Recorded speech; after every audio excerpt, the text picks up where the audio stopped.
Yakobo Bikina gwe bakutenga asina omukonda mukakitawo muto Bulenda Mwamini.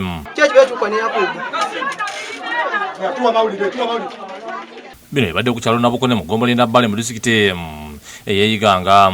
Kino kitabudde abatuuze bavumirira ekikoleddwa omwana okudda ku mukakitaawe n'amufuula mukyala we. Ni mama we ate era ni mukazi we. Omukyala gwe basigudde ku Zaifa Bikina. Mu kubonereza omwana bamukubye embooko 10. Odeke Bungosa ategeezezza nga bw'alina obulumi obw'amanyi olwa muwala we kyakoze. Mayegula n'omuwala amulumba etiguli mulala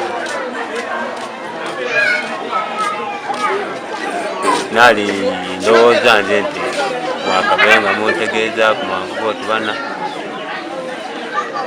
efo erimu omuko ensonga eri enene nene kuba ensonga eyo ali nkulu.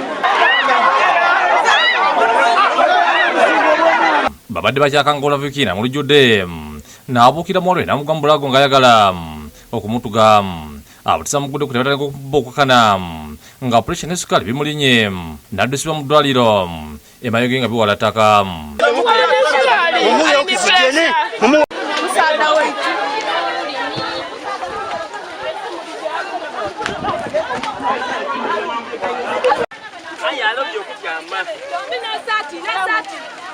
Bana mutebunga wano museteyo. Bana mukwambe. Tona mbasa.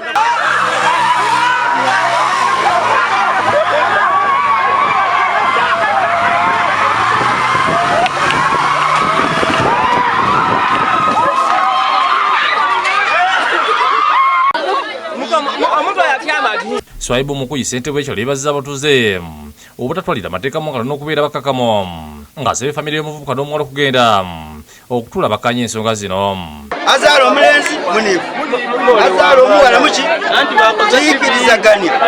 Yosefu Muyinda nga yekojja bwa Yakubu Bikira yennyamidde olw'ekikola mutabani we kyakoze. Ife tukobanga ife nti muzeeyi agolole ni mugalage kuba mugalage n'omutabuzi n'ambandala n'omutemo n'ambandala. David Kibuuka yakusakidde eggulire lino.